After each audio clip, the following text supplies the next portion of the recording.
Hello and welcome to March or Die. My name is Jeremy Stolniker. I am your host today and so glad to have you with me. Looking forward to a fantastic conversation that I know you are going to enjoy. But before we jump into that, I want to remind you, as I do every week, if you're listening to the podcast version of this, thank you for doing that. I appreciate it. This, of course, is found anywhere that you can listen to podcasts. Wherever it is you're listening from, make sure you subscribe so that you know when new episodes come online. That would be awesome. If you're listening over at Mojo 50, again, thank you for that. Love the partnership there and excited about all the connections that we're making there. But if you are listening either to the podcast or over at Mojo, I would ask you to do one thing when this episode is over. Jump over to YouTube.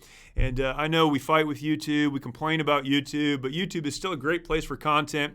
And I have a channel there. You can find it using my name, Jeremy Stolniker. Just about everything I use has my name attached to it, not because I love my name, but because I forget things.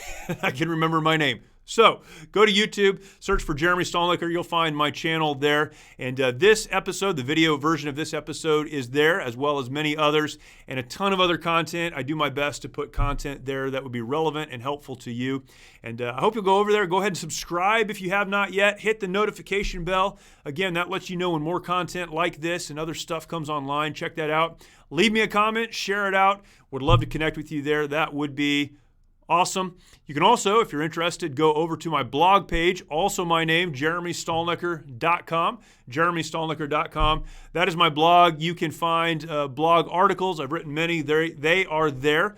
Also there, and maybe more importantly, are the links to all of my socials and other content that I have produced, as well as to the organization that I work for, the Mighty Oaks Foundation. So much of what we do is found on our web page and all of our other social sites. You can find the link on my blog, jeremystolniker.com.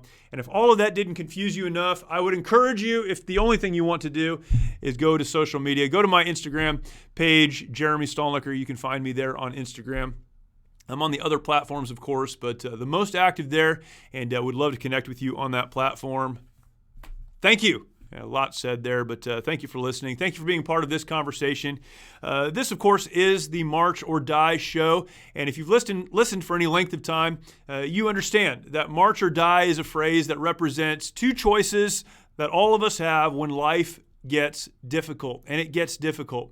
When life gets difficult, when there are obstacles or trials, when there are battles or enemies, we have to decide what we're going to do. Will we put one foot in front of the other, marching forward, continuing to the place that God really wants us to be and to the place that we can better impact the battle that we're in? Or will we just decide to give up, to stay where we are and die? Those are the choices. We can march or we can die. And every week, I do my best to provide insights and principles and perspectives that will help you do just that. Today we have a great guest on. I'm very thankful he would spend some time with us. I've enjoyed his podcast and his content. He is a runner, a real one. I'm kind of an amateur runner. I enjoy running. I've been doing it for a long time. But Jonathan Flores is a guy who runs for real. In fact, the name of his podcast is Run with Purpose. He talks to many folks in the running community and the running world. He has a goal that he is endeavoring to meet, to run 50 marathons in 50 states. That's crazy. The 50 marathons part's crazy. The 50 states part is crazy, and he's already done 39 of those, which I think is awesome. But in addition to that, he and his wife have started a nonprofit simply called Hangry. Now, you guys know what it's like to be hangry. It's a little bit angry because you're hungry. Well, there are a lot of folks who don't have the food they need, and that is where the name came from for their nonprofit, Hangry. The tagline there is Get Hangry, End Hunger. Get Hangry, End Hunger. And Jonathan and his wife have mobilized many in his community and in the larger community of runners, and now even beyond that, to provide food to those who need it in many communities where that is a real problem. And thankful to talk to him. His perspectives are great. And I know that this show will be an encouragement to you. Thanks for watching, and please enjoy this conversation with Jonathan Flores. Jonathan Flores, great to have you here, man. Thanks for joining me today. Appreciate it. Yeah, thanks for having me on the show. Yeah, it's been, I've been following you for a little while, and it's really cool. We were just talking about this. This is a cool way to meet people, and having a platform like this, I can say, hey, would you come on and talk to my audience Really, I want you to talk to me because I think what you're doing is Exactly. cool, and I want to talk about it. But I really appreciate it, man. Thank you for doing it. Yeah, thanks for having me on the show. So we've talked about your bio a little bit, and I've given our audience some introduction. But if you wouldn't mind, take a couple minutes, just tell us who you are, where you came from, and how you got into some of the things you're doing right now. You've got some really cool things going on.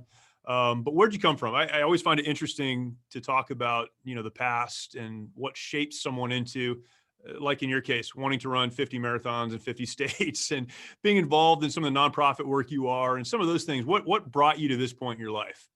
Yeah, for sure. It's an interesting journey. It's one that a lot of people don't expect to hear, especially from a runner. And if you look at kind of what I'm doing, it is kind of weird sometimes. But I was born in Florida, South Florida, West Palm Beach, and grew up mostly in North Carolina, just outside of Raleigh. Typical childhood, no real thing. Parents separated, parents got divorced. Basically, the story of most people Sure. nowadays, Yeah, unfortunately, unfortunately. yeah. And you go through that situation, you kind of learn just to persevere through that. Played baseball my entire life. It was my sport of choice. It's all I wanted to do. I was like, you know what, that's what I'm going to do. I'm going to be a baseball player. I probably won't be a great baseball player. At least I had that like understanding that it's like Right. I might not start, but if I can make that 40-man roster, like Sure. that would just be ideal. Yeah. And crazy enough, in high school I started having some knee problems, and it was just super weird, and it started getting some water in my knees, Wow. behind my knees, and couldn't bend the right way. I couldn't push off. It was just nothing but pain. Any type of running, any bit of it all, I was just like, this sucks. Like, I don't want to do this. And that basically ended baseball for me sophomore year in high school. And we had moved back down to Florida after that, and kind of just needed to say, okay, what am I going to do now? And obviously at that point in time, it was, well, you're about to head into college. Let's get a degree. What's going to make you a lot of money? Finance makes everybody a lot of money. Right. I don't know if you guys remember 2008, but 2008 wasn't a good year for finance. Not a good year. No, not a good year. And that's when I graduated with a degree in finance. So it was like, well, there was money to be made, and everyone already made it, and now it's going down. Right. So I moved from Florida. In between there, I met my wife. We were dating and engaged. We lived in Florida. She moved up to Ohio to be closer to some of her family. And basically, the day after I graduated from Florida Atlantic in Boca Raton, Florida, I moved to Ohio, and that's where I've been since. That's in 2008. So it's been a hot minute. But while I was in Ohio, I played golf a lot when I couldn't play baseball in Florida, and it was one of those things where I can't play golf in Ohio because, it's snowing half the year. Just and then frozen. Yes. Yeah, we literally got 3 inches of snow yesterday, which I was like, this is asinine, but it had it already melted. But so I was like, well, I can't really play golf all year. And then golfing is expensive here. It's super cheap in Florida because, it's 100 degrees. Nobody wants to play in the afternoon, Right. but I would. So I was like, well, I need something to do outside. And I was like, well, I don't know if running really is the right thing for me because I had all these knee issues, during high school and stuff. It didn't make any sense, and I hated running. I was like, maybe I'll just sign up for a 5K. That let's see what we can do in a 5K. And I remember my first training run that I ran 3 miles. It took me almost 40 minutes, but I was still like, you know what? I did it. I made my 3 miles, and I was so excited. And then that really just stuck. It started feeling really good. And I was like, I was going outside. I didn't really want to run on a treadmill. I was like, let's go outside and do this. And basically within a year of me starting to run, I ran my first marathon. And it was just a crazy journey, a crazy experience, the meeting people, and then everything that went along with that. And then after a few races, we started realizing, like, hey, wait a second, like, you're doing different races like in different places. Like, wouldn't it be cool, like, if you just did a race like in every state? Because then it just gives you like a reason to visit states. And I think I was already like 6 states in at this point when we decided to do this, or 5 states in. And then, yeah, that's kind of been my journey. So I did my first marathon in 2011. So literally coming up on 10 years since I did my first one. But I didn't really start this goal probably until 2015. So really in the last 5 years, I've knocked off, almost, I've got 39 states down to date. And it's just been an amazing experience. But in the gist of that, so talking about a little bit of the nonprofit stuff as well, we went from some of the races I was doing. There's a 50K locally called the Plain Possum 50K, and their whole premise is supporting the Special Olympics.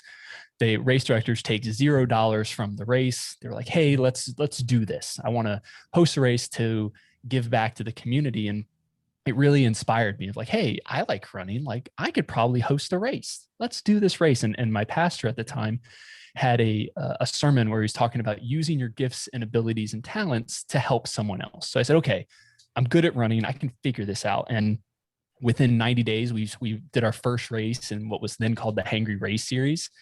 And the whole idea was let's raise money for those living with the issue of hunger.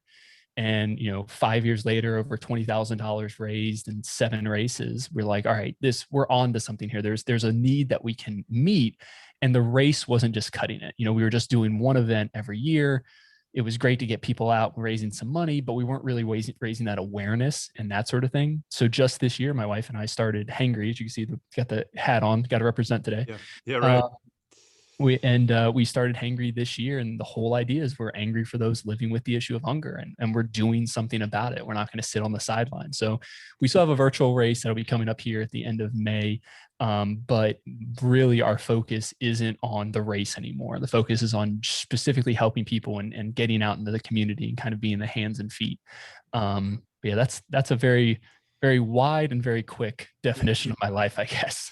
Man, that's awesome. One of the interesting things I mentioned to you, I'm an amateur runner. I've been running my entire life. It's funny you talk about baseball. Growing up, I played baseball. I loved baseball. I had decided I was going to the Olympics. I was going to play baseball. I was great. And then I started playing in high school and realized I was only pretty good. There were a lot of guys who were really good. I was a catcher and I was a good catcher, but I was a skinny kid and I got run over a lot and realized, yeah, this is not going to be my future. Not at all. But I've been running forever off and on, and I love it. I'm not, real tied to the running community, although I know a lot of runners, but it's an interesting community in that it's really big and you don't realize that if you're not part of it.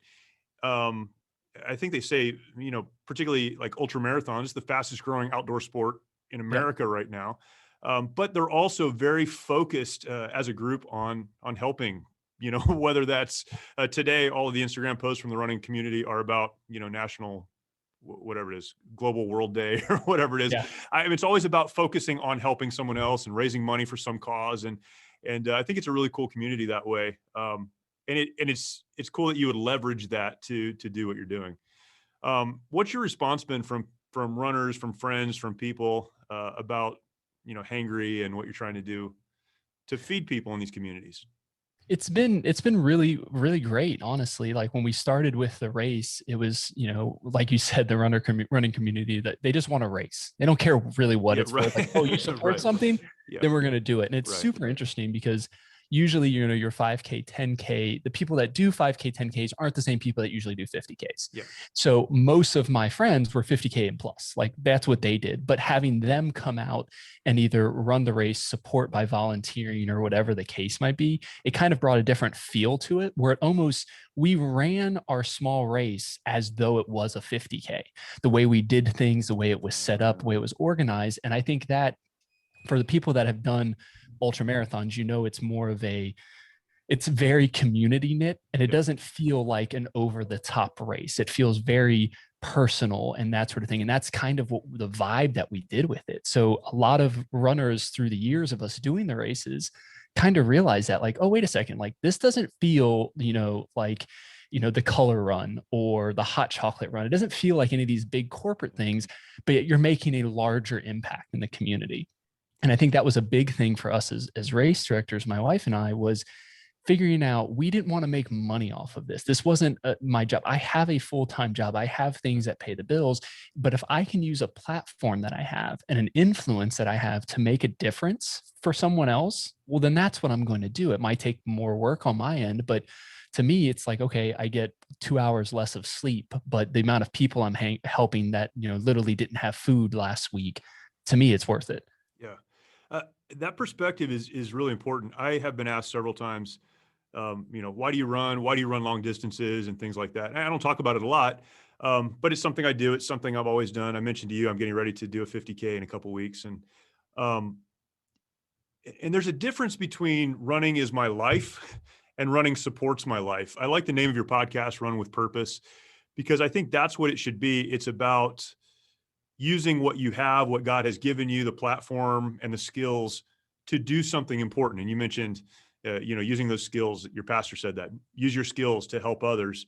That's really what the body of Christ is. It's using what God has given you, not feeling like you need to have what God has given someone else, Right. recognizing what he's given to you and using that to support his call on your life. And I think a lot of people, particularly, Christian people, people of faith, they miss that. They say, well, I don't have the same speaking gifts or the same, Mm, connecting gifts or the same whatever gifts. All I can do is, we'll say run. yeah. All I can do is, design. All I can do is whatever. Well, if that's what you can do, it's not all. That's what God has given you, and that's what you should leverage to help other people. Right. And that's the idea is you have what you have, and we all have some sort of voice and some sort of influence over someone or Yeah. something. Yeah. And just using that, realizing that no piece of it is wasted. We all have that kind of purpose. And if we can just kind of tap into what that purpose is and be intentional with it, that's why I think like purpose and intentionality go hand in hand, is because you can have a purpose, but if you're not intentionally going after that purpose, your purpose is useless. Yeah. I said on Instagram the other day or I did a video on Instagram the other day, and the gist of it was people say you can be whatever you want to be, you can do whatever you want to do, and I believe that's false. I don't think you can be whatever you want to be or do whatever you want to do, but you can be exactly what God has created you to be, Hmm? and do exactly what God has created you to do. Someone responded on that, and I think here's a direct quote to the response, the comment: "This is stupid." That was the so. I I am on social media for the encouraging comments that come back, and um, Here for the comments. I'm there for the comments. He went on and said, here's why I think it's stupid. I don't believe in God. I don't have a faith relationship in that sense, and it kind of boiled down to there's no way to know what God created you to be, what God created you to do. There's no way to find your purpose. And we actually had a good exchange. It wasn't a bad thing. It was just one of those funny things. Yeah. When you talk about finding purpose, uh, what does someone need to do to find their purpose? In the gift set that God has given them. That's a tough one. I think a lot of the times you don't know it until you know it, kind of thing. Is something comes up and it hits you a different way. It means a little different to you than other people. So if two people are looking at the same thing and it only affects one of them, they're like, well, maybe you should kind of dig into that. Good. I think one way to kind of help unlock it is to kind of make yourself uncomfortable with things. Kind of, I always say you get comfortable with discomfort. Yeah. Push yourself out there a little bit, because then that's when you can see where your growth opportunity may be. Because it's hard to just say, do these things or try to point here to get you to help find your purpose, or hey, if you do these things, it may guide you that way. Yeah. But I think it's when you kind of step out into faith, really, into that unknown, into that uncomfortableness, Right. you can kind of see like, okay, maybe this is where I need to be. And sometimes it's not. We just finished a book in our life group at the end of last year called All the Places You'll Go. And it was kind of a play on the Dr. Seuss book and stuff. But the whole idea was there's all of these doors that are going to be open for you. And sometimes you will go through the door and it may not be the right door that you should have gone through, but the act of going through the door, not seeing what was on the other side and actually taking a step through the door is the obedience that you need to have in faith. And when you do that, the more doors you go through, you're going to find your direction and purpose, but you'll never know where that's at if you don't even take that first step. Yeah, that's good. Yeah, being uncomfortable or being comfortable with discomfort. I heard someone talk recently about the difference between pain and suffering, and that they're not the same thing. And this was in the context of running, actually. Pain is It's usually painful, though. it's usually painful, right? And it is painful, but pain is an output. There's an input. Pain is the output. It tells you that things are working, or a different kind of pain may tell you something's broken. That's different than suffering. Mm-hmm. Suffering is a hopelessness. Suffering is being overwhelmed by the pain. Suffering is an emotional response to the pain. And I think a lot of people, they hit that place of discomfort and they say, well, now I'm suffering. And so they take a step back because they don't want to suffer. But there really is a difference between feeling the pain, feeling the pushback, and suffering. We don't have to suffer, but we should push through the pain to get to the place that perhaps, God wants to use us. I think that's such an important lesson. Yeah, there's no growth when you sit comfortable. I Right. like to say it's like you're either moving forward or you're moving backwards. There is no standing still because things are continuing to move forward. Yeah. So if you're standing still, you're being left behind. And really that's a sad thing because you don't want that. So you need to keep pushing forward and finding that purpose, being intentional and saying, okay, where's that edge of my comfort? What am I comfortable in doing here? Yeah. All right, let's take that next step and just step out in faith and Mm. see what's going to happen. Again, you may go through that and go, you know what? That wasn't for me. I Right. did I Sure. did a triathlon and I was just like, no, I'm from Florida and I can't swim. I know how I learned I don't know how to swim. I know now how not to drown. Mm. That's about it. So when you're in the middle of like a disgusting lake and there's a guy on a kayak right next to you going, you okay, man? Like, you gonna make this? And I'm like, just need a breather. Just give me a quick breather and Yeah. I'll get this through. I realized, hey, I made myself uncomfortable and I'm never going to do that again. Yeah. But the act of saying, I tried to do it, I took that step to see, hey, is this something that's going to help me grow or help find purpose? Obviously, a triathlon's a different kind of example, but if you don't push yourself to that next level, you'll never know what you're capable of. Yeah, that's right. And there's growth in that too. I mean, there's growth in I tried it. It's not for me. I'm going to move on to something else. I think there's a lot of growth there. Um, okay, so often we talk about, I say, okay. So often we talk about on this show, particularly moving forward when things become difficult. That's, the premise of this show. March or die. There are two choices. You can march or you can stay where you are and die. And a lot of people do that. That's the not pushing through discomfort. That's the saying, I'm not going to do this anymore. I'm going to quit. I'm done. And I think one of the keys to pushing forward when would be easier to quit, to pull back, is finding your why, understanding why you're doing what you're doing. Why would I push through the discomfort? Why would I do the things that you've just talked about? There's a quote from a book, and I don't know if you know the title of the book, but it's a picture that you put on your Instagram page. I love this quote. Here's the quote. That's the key here, to find meaning to the effort and make sure it is worth it for you. Because if the discomfort of running isn't worth it to you, it's basically the same as hitting yourself in the legs with a broomstick. That's a great sentence right there. Yeah. And why would you do that when you just don't have to, right? Okay, so in running, in any physical pursuit, you have to know why you're doing this. Why am I doing this? It's hard, it hurts. Why am I going to continue? If there's not an answer to that question, then you should probably quit and do something else. But life is that way as well. We're going to have obstacles. We're going to have trials. We're going to have these encounters with, the enemy, metaphorically or otherwise. And if we don't know our why am I doing this? Then there really is no motivation to push forward. Can you talk about that for a minute? I've noticed that's a theme that you kind of come back to again and again, is finding your why, understanding your why. Why is that important? And how do we do that? How do we get a hold of that? That's always a hard thing to ask. You're like, why is your why important? Yeah, that quote was actually from the book. It's called I Hate Running and You Can Too. Oh, good. And it's so great. And the subtitle of it is, I had to bring it up here. It's How to Get Started, Keep Going, and Make Sense of an Irrational Passion. There you go. It's by Brendan Leonard. It's a really funny book. It's pretty short. You can read it in a day, but it's the whole idea of finding your why really gives purpose to everything you do. If you can't kind of pinpoint that, you really don't have this direction to kind of keep moving forward. So as that quote said, is if it's not for you, it's not your race to be ran.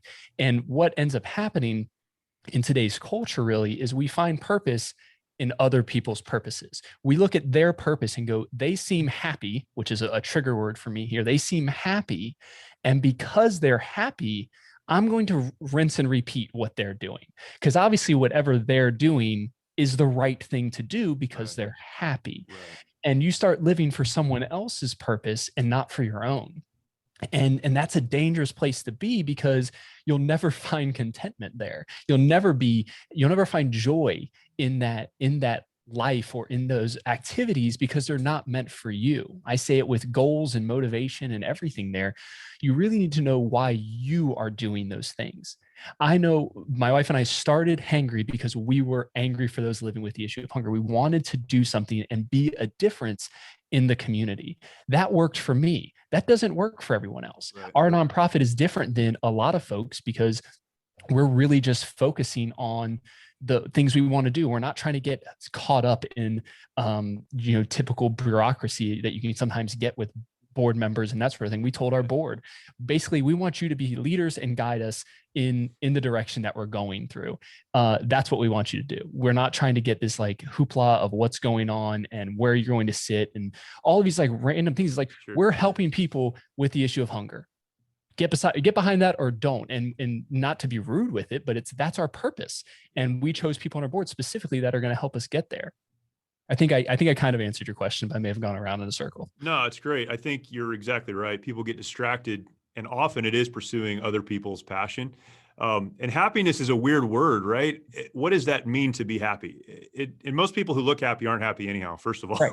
but, 100%. but that's why, the word joy is so important, because joy has nothing to do with happiness. Joy is, I think it's a deep, abiding understanding that I'm doing exactly what I should be doing. I'm leveraging my gifts. I'm moving forward. And I can have joy in that. I think that's, Right. A very important difference. People get so distracted, and you're exactly right. In the nonprofit world, which is my world as well, you start off with the best of intentions. You start off with understanding your why. My why is to, and you can answer that. And then you get distracted with expanding your why, redefining your why, going after somebody else's why because someone told you should. There's so much to that. You can get into that spot where it's a straight comparison game. And that's just really, that's society and life as it is now, is we're always looking to someone else and how they're doing something. And I just had a guest on my show a couple weeks ago bring up this idea of, instead of worrying about someone's to-do list, look at how they're being. Follow their to be, because we're all being a certain way when we're trying to be successful. We're doing, so we have certain traits and certain things that we're being in order to get to that place. Our to-do list is going to look different. We're not going to check off the same items because it may not even be related. Your industry is going to be different than my industry. My goals are going to be different than your goals, but we're both being intentional with our why. So that's why that why is so important, because if you don't get your why, you kind of lose that sense of direction and where you should be going. It takes a lot of pressure off of you too, I think, because, particularly, as a person of faith, a Christian person, I would say my ultimate why is to please God. I mean, it sounds maybe silly to some, but ultimately that's why.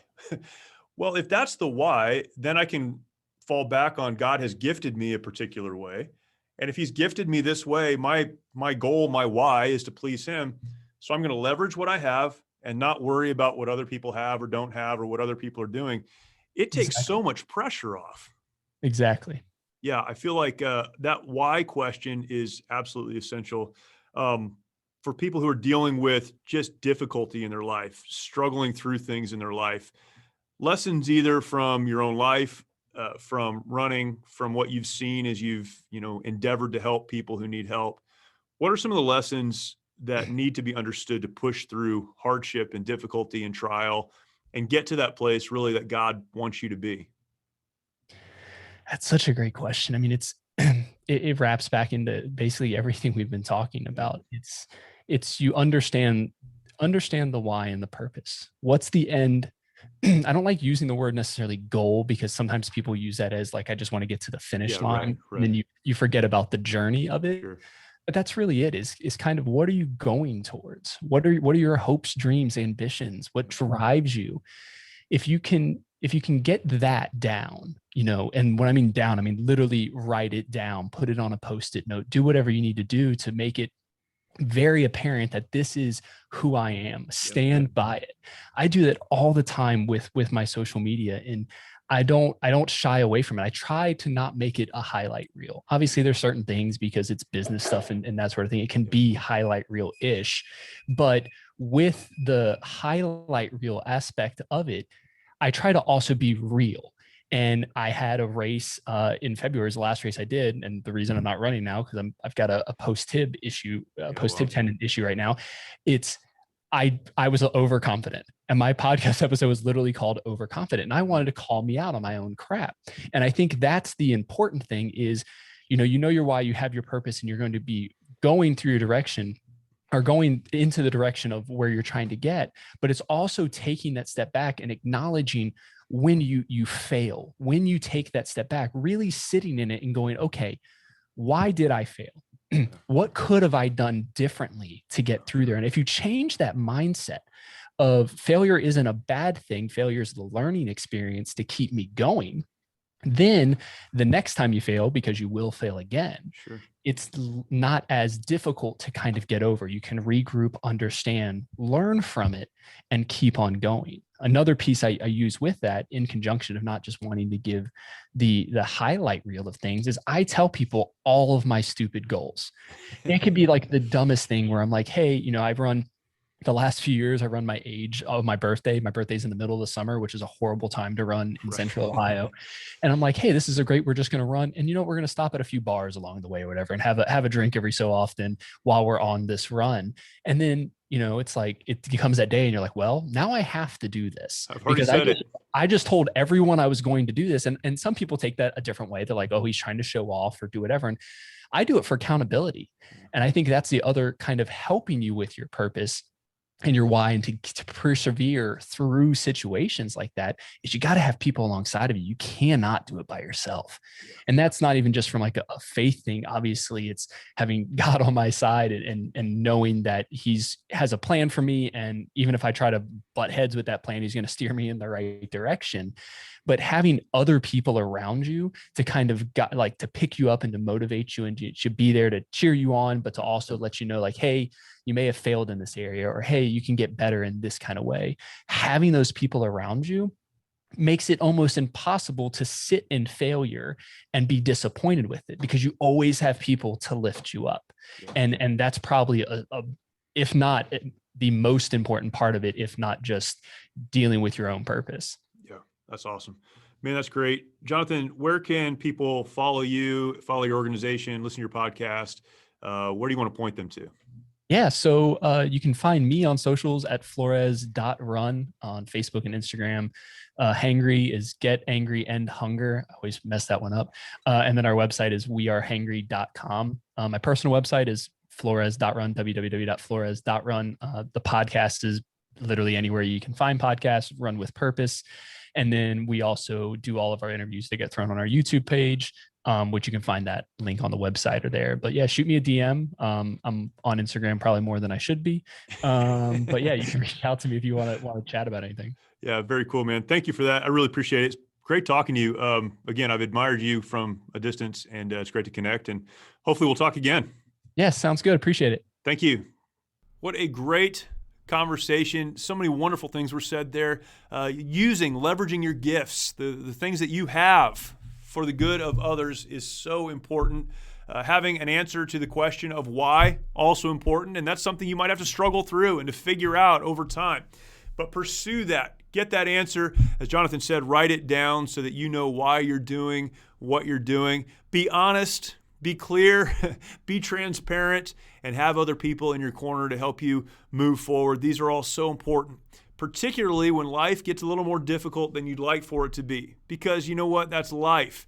And appreciate these insights and perspectives from Jonathan Flores. Check out his social media, his website, the nonprofit work that he's doing. Get involved. And I think that would be awesome. Again, thank you for watching. Thank you for listening. Wherever it is you are consuming this media from, I appreciate it. Again, if you're listening, go over to YouTube later on. Find the YouTube channel, Jeremy Stolnicker. You can search for that name. You'll find my YouTube channel. Subscribe. Hit the notification bell. Also, check out my blog, jeremystolnicker.com. Until next time, remember, in life, we only have two choices. We can march or we can die. Stay where we are. Just accept what comes and refuse to move forward because we're so overwhelmed with the difficulty. We can do that if we choose. But thankfully, the choice to march when it would be easier to die is a choice that is ours. Choose to march. We'll see you next time.